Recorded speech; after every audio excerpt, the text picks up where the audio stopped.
ఇక్కడ వాటర్ కూడా ప్రాబ్లం ఉంది కాబట్టి పెద్ద బస్ స్టాండ్ ఉంది కాబట్టి వాళ్ళందరికీ కూడా మా సేవ మల్లారెడ్డి సేవా కేంద్రంకి వెళ్ళి ప్రతి ఒక్కరికి కూడా మంచినీరు మళ్ళీ మజ్జిగ రెండు కూడా పంపిణీ కార్యక్రమం ఈ సమ్మర్లో మొత్తం నడుస్తుంది.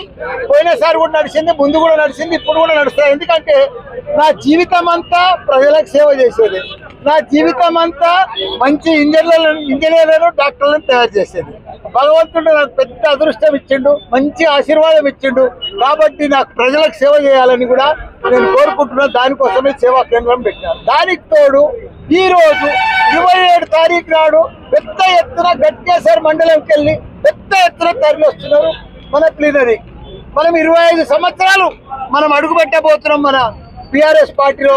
కాబట్టి మనం 10 ఏళ్ళు ఒక చరిత్ర సృష్టించిన మన కేసీఆర్ గారు సీఎం ఉన్నప్పుడు ప్రతి ఊరికి తాగునీరు, సాగునీరు, డంపింగ్ యార్డు, గ్రేవ్ యార్డు, పాఠశాలలు, గురుకుల పాఠశాలలు అసలు చెయ్యంది లేదు.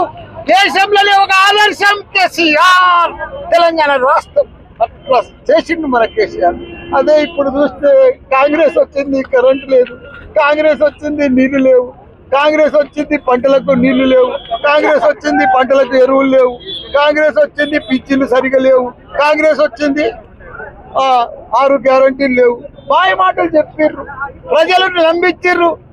సంతకాలు స్టాంప్ పేపర్ల మీద సంతకాలు పెట్టించుకుర్రు.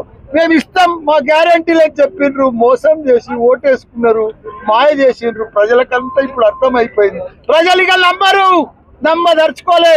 ప్రపంచమంతా ఎదురు చూస్తుంది ఇప్పుడు ఎప్పుడు వస్తాడు కేసీఆర్, ఎప్పుడు వస్తాడని. రేపు 27 తారీఖు ప్రోగ్రామ్ లా ప్రజలందరూ తెలంగాణ కాదు యావత్ ప్రపంచం చూస్తుంది ఈ మీటింగ్ ఎట్లా జరుగుతుంది, ఈ మీటింగ్ ఎంత గొప్పగా అవుతుంది. ప్రజలంతా చూస్తున్నారు. ఎందుకంటే 16 నెలల కాంగ్రెస్ పరిపాలన పాప ఇంత దరిద్రం ఎప్పుడు కూడా లేదు. అసలు కరోనా టైంలో కూడా లేదు ఇంత నష్టం. ఒక రియల్ ఎస్టేట్ లేదు, ఒక ప్లాట్ అమ్మితే లేదు, ఒక పెళ్లిళ్ళకి అమ్ముకొని పెళ్లి చేద్దామంటే కొనేటోడు దిక్కు లేడు తెలంగాణలో. అంత ఘోరం. కాబట్టి మళ్ళా వస్తాడు మన కేసీఆర్.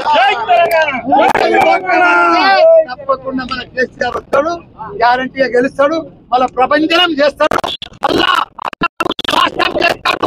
మన తాగునీరు కానీ సాగునీరు కానీ మళ్ళా ఆయన తప్పకుండా గ్యారంటీ ప్రజలంతా కోరుకుంటున్నా. జై తెలంగాణ.